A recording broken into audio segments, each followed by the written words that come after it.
welcome to this Monday and the advance. Michael Sullivan sitting here with Brandon Waltens. Before Brandon can say anything, yes, I'm a little casual. I'm not today, wearing a jacket today. That's nice. Well, you know, we I had do have Labor a Day collared last shirt on, week, and now maybe you're just celebrating it a week later. That's all right. Yeah. It's going to be like casual September. Yeah. But I'm wearing. Well, the legislature. I'm wearing grown-up clothes. No, today. consider that this is the first one that we've done in a while since the legislature's been gone. They've been done with their two special sessions, and so maybe there's something to be said about taking a little bit of a breath, letting the jacket, taking the jacket to the cleaners and just relaxing a little bit. Yeah. I actually thought this morning, I was out, walking the dog and going for a run. Thought, I could just go to the office like this, but then kind of decided that wouldn't work. No one wants to see that. Yes. Yeah. Okay. All right. Well, speaking of things that it seems like some people want to see, some people want to continue seeing open primaries in Texas. It is, you wrote about last week a lawsuit that the Republican Party has filed against the state of Texas. That's it really is remarkable when I talk to folks in other states. They're baffled by the fact that we have, for 20 years, up until just this year, allowed Democrats to chair full committees, standing committees, legislature. Completely, nowhere is that done. Does anyone do that? Completely baffled by that in Texas.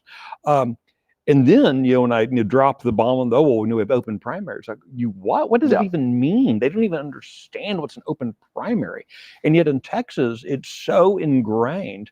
In the Texas Minute this morning, every Monday we ask a question about something going on, usually a yes or no answer, or kind of a multiple choice answer, and the sheer number of people, because it's so enculturated in Texas, this idea of the open primary. Well, but people should still be allowed to vote. Well, this is about I guess the only example of this is the Catholics don't let Baptists pick the Pope, but yet for some reason there's this sense in Texas that Democrats have a God-given right to just on primary day decide, I'm gonna go select the Republican that we're running against. Well, and let's be very clear, right? When we're talking about what is an open primary versus a closed primary. When we're talking about a closed primary, which is what Republican delegates have asked for, and they actually put into the rules during the last convention saying, we want our primaries to be closed.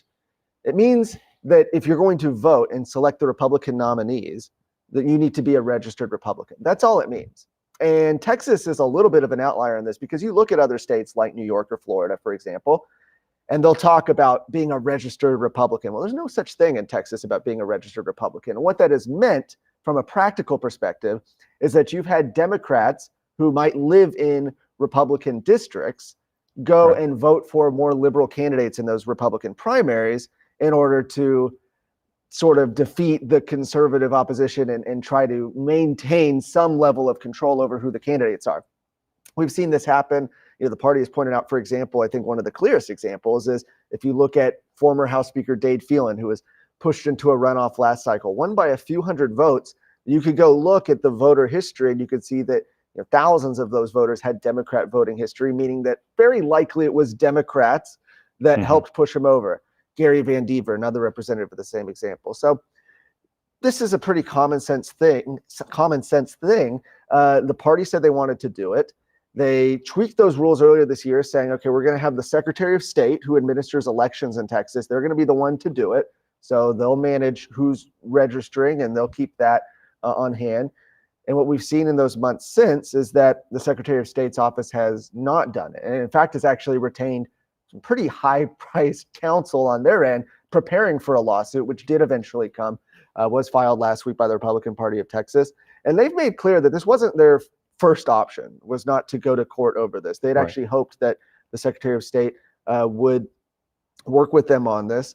And unfortunately, it's being sent into the court. So whether or not we actually have those for these 2026 elections seems not very likely with the speed of things in courts happens. But this is an important fight. And this is something that if they are successful on it, will reshape the way, I think it's the biggest thing that's happened to a Texas elections in decades. Right. Okay. Let's talk a bit, as we call this advance. Let's talk about some of the things coming up here. Something we got a little bit of hint of on Friday. I mean, on Saturday over the weekend. The state Republican Executive Committee. That's 62. 31 men, 31 women, plus some various other party officials make the state Republican Executive Committee.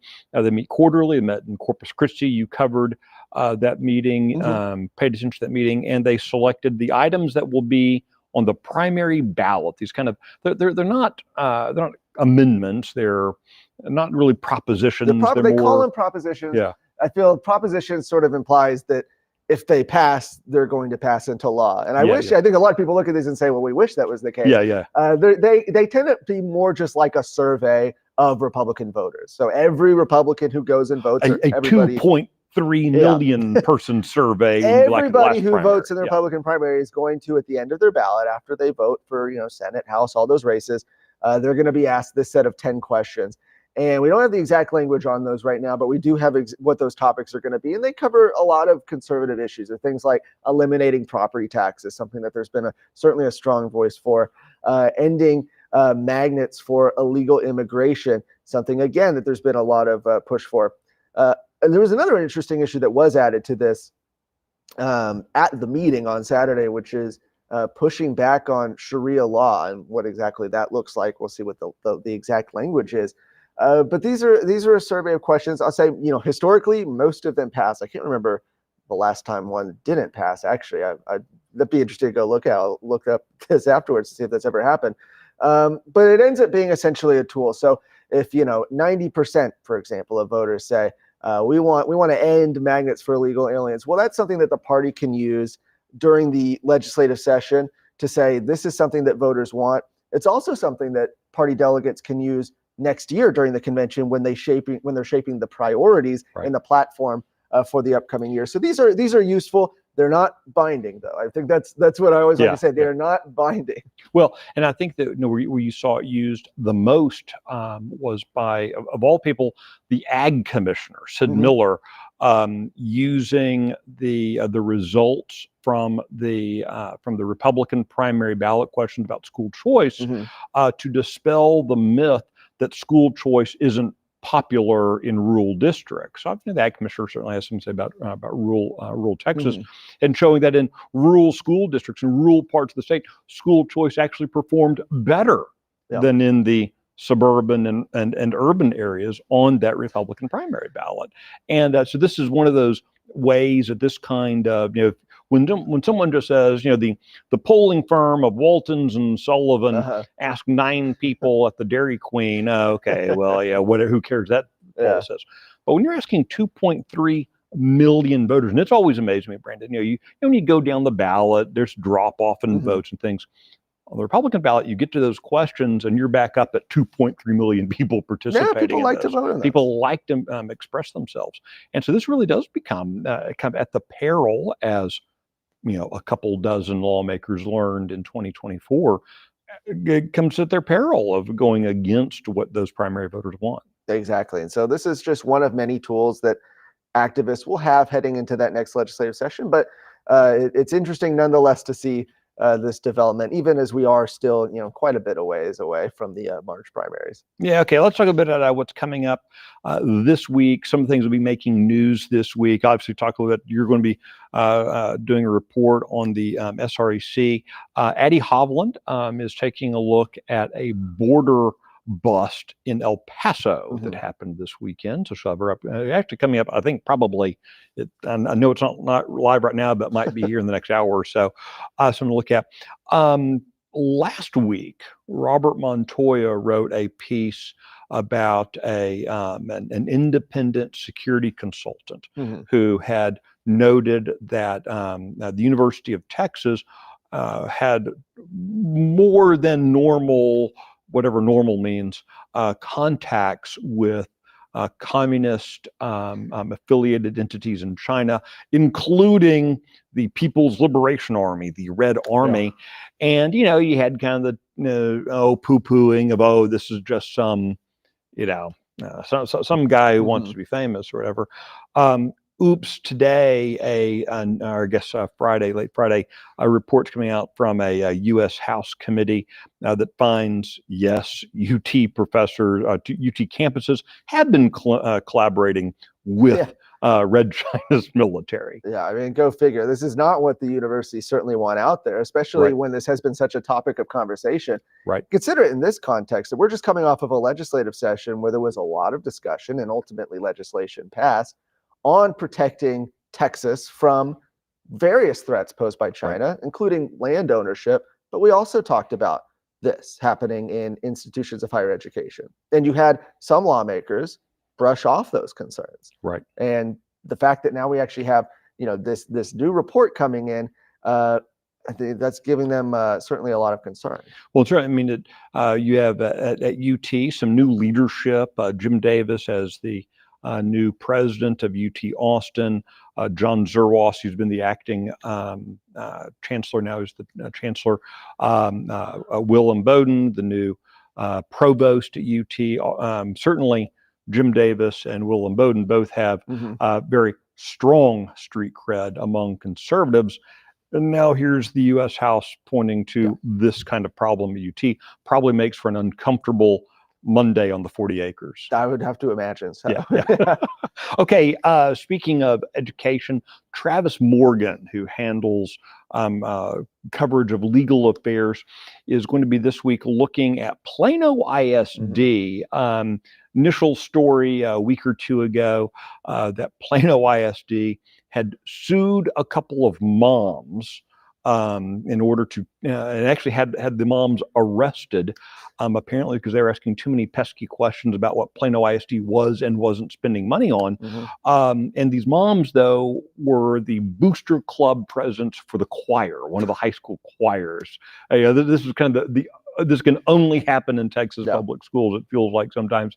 And so the school has taking away the booster club's money, giving it to a new booster club staffed with sycophants. Well, there's a lot of question, right, about, well, hold on, it was the booster club's money. The school said they needed it for the choir, but then they immediately go and give it to this new group. A lot of interesting questions there about what the district is doing. And certainly, I mean, that's why we now have this whole legal case out there. Yeah, so it's going to be an interesting case to watch. And I think for a lot of folks who have kind of begun to understand that maybe the public schools don't necessarily operate in the best interest of the kids, certainly, definitely not the taxpayers. Cases like this where you have two hyper involved, super involved parents who are also shot down when they are trying to do what's best for the kids, certainly is going to be an interesting case to watch unfold. Oh, absolutely. And I know before we go, something I need to ask you about. Oh, yeah. And I don't remember what it is. What did you say I needed to ask you about? He has his iPad. I put my phone. I know that's your fault. I keep my.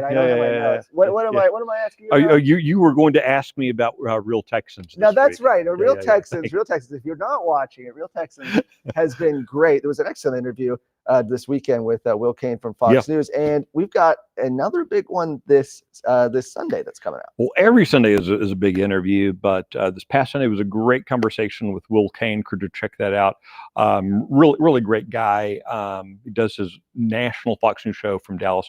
But coming this week, we're also doing it not in our Leander studio, but instead in a little barn in Glen Rose, Texas, where I sat down with Ag Secretary Brooke Rollins, talking about growing up in small town Texas, talking about some ag policy stuff. You'll want to check that out on Sunday, the Real Texans on Sunday. And thank you for spontaneously asking me about that. You're welcome. No. All right. So cool. All right. Thank you for joining us this edition of the Advance. We're going to every week try to talk about some of the things coming up. Preview some of not only the items that we're working on, but also the things that are making news. So hopefully you can help us ask better questions of the folks who are making the news. So until next Monday, hope you have a great day.